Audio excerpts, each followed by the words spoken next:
Friends, நம்ம விஜய் மல்லி ஸ்டோரியில் வந்து பார்த்தீங்க அப்படின்னா வந்துட்டு வெண்பாவையும் விஜயும் வந்துட்டு மல்லி சேர்த்து வச்சுட்டாங்க. அது மட்டும் இல்லாமல் வந்துட்டு அடுத்த கட்டமாக வந்து நெருங்கிட்டு இருக்காங்க. ரஞ்சிதாக்கு செமையான ஒரு ஆப்பு வந்து காத்துட்டு இருக்குன்னே சொல்லலாம். மல்லிகிட்ட இருந்து மெயினாக மல்லி வந்து பார்த்தீங்கன்னா நாகுவை பார்க்க போகிறாங்க ஜெயிலுக்கு. நாகு மூலியமாக எல்லா விஷயங்களும் தெரிஞ்சுக்கிறாங்க. எதனால இந்த மாதிரி எல்லாம் வந்து விஷயங்கள் நடக்குது, கண்டிப்பாக நாகு பண்ணியிருக்க மாட்டாங்க அப்படின்னு அவங்களுக்கு மனசில் தோணுது. ஃபைனலாக கேட்கும்போது நாகு சொல்கிறாங்க, இது எல்லாமே அவங்க சொல்லி தான் நான் பண்ணேன், உங்ககிட்ட நான் வந்து நகை கேட்டது கூட அவங்க சொல்லி தான் நான் பண்ணேன் அப்படின்றாங்க.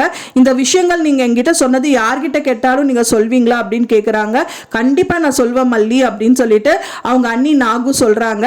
அது மட்டும் இல்லாமல் அவங்க சொன்னது எல்லாமே சொல்கிறாங்க. அதாவது வந்து எப்படி நீங்கள் மாட்டினீங்க, இந்த வீடியோ எப்படி அவங்க கைக்கு கிடச்சிது அப்படிங்கிற மாதிரியெல்லாம் கேட்கும்போது இது எல்லாமே சொல்கிறாங்க.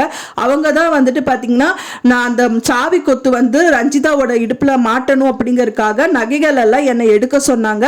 ஸோ இந்த நகை தொலைஞ்சு போச்சு அப்படின்னா நீ பொறுப்பா இல்லை அப்படிங்கிற மாதிரி ஒரு நாள் காரணம் காட்டிட்டு ஃபைனலாக அந்த சாவி கொத்து எங்கிட்ட அதுக்கப்புறம் வந்து நகை இங்கே இருக்குன்னு காமிச்சிட்டு அந்த சாவி கொத்தை வந்து நான் வாங்கிப்பேன் அப்படிங்கிற மாதிரி பொய்யா அவங்க கிட்ட வந்து சொல்லி காசு கொடுத்து ஏமாத்துறாங்கன்னே சொல்லலாம். முதல் வந்து பார்த்தீங்க அப்படின்னா வந்துட்டு முதல் 50,000 ரூபாய் அவங்க கையில் கொடுக்குறாங்க. அது வந்து பார்த்தீங்கன்னா அவங்க மல்லிகிட்ட ஃபைட் பண்ணுறதுக்கு, அதாவது மல்லிகிட்ட வந்து இந்த நகை நம்ம எடுத்துக்கலாமான்னு சொல்லி ஃபைட் பண்ணுறதுக்காக 50,000 ரூபாய்.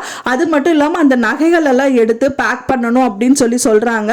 அதுக்கு தனியாக 50,000 ரூபாய் வாங்கிக்கிறாங்க. ஸோ இந்த காசுக்கு வேற வழி இல்லாமல் அந்த காசுக்கு வந்து ஆசைப்பட்டு அந்த விஷயங்கள் வந்து அவங்க பண்ணிடுறாங்க. ஆனால் இந்த அளவுக்கு அவங்க போலீஸில் வந்து சிக்க வைப்பாங்க அப்படின்னு அவங்க எதிர்பார்க்கல. மல்லி தான் சிக்குவாங்க அப்படின்னு நினச்சாங்க. ஆனால் வந்து நாகு சிக்கிட்டாங்க. அதுதான் மல்லியும் தெளிவாக சொல்கிறாங்க, எனக்கு விரிச்ச வலையில் நீங்கள் மாட்டிட்டீங்களா அப்படின்னு சொல்லி சொல்கிறாங்க. ஆமாம் மல்லி அப்படின்னு சொல்லிட்டு அவங்க சொல்கிறாங்க. ஃபைனலாக வந்து பார்த்தீங்கன்னா கண்டிப்பாக அவங்க பண்ணலை அப்படிங்கிறது அவங்க சொல்லிட்டாங்க.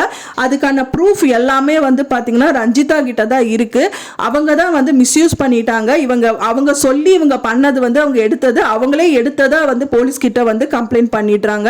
ஸோ அதனால தான் மல்லியும் வந்துட்டு அங்கேருந்து ரிலீஸ் பண்ணி அவங்க அனுப்புனாங்க. ஃபைனலாக நாகு கண்டிப்பாக இது வந்து பண்ணலை அப்படின்னு ப்ரூவ் பண்ணணும் அப்படின்னா அதுக்கான ப்ரூஃப் வந்து சப்மிட் பண்ணாதான் அவங்கள விடுவாங்க. ஸோ அதுக்கு மெயின் காரணமே ரஞ்சிதா தான்.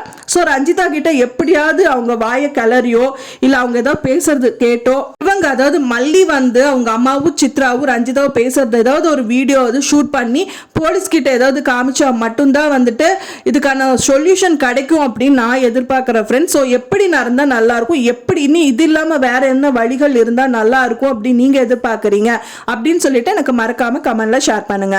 நான் சொன்ன இந்த தகவல் உங்களுக்கு பிடிச்சிருந்தா ஃப்ரெண்ட்ஸ் மறக்காம லைக் பண்ணுங்க, ஷேர் பண்ணுங்க, கமெண்ட் பண்ணுங்க. மேலும் இன்னொரு சீரியல் அப்டேட்டோட நெக்ஸ்ட் மீட் பண்றேன். தேங்க்ஸ் ஃபார் வாட்சிங் மை வீடியோ ஃப்ரெண்ட்ஸ். நெக்ஸ்ட் வீடியோல பார்க்கலாம்.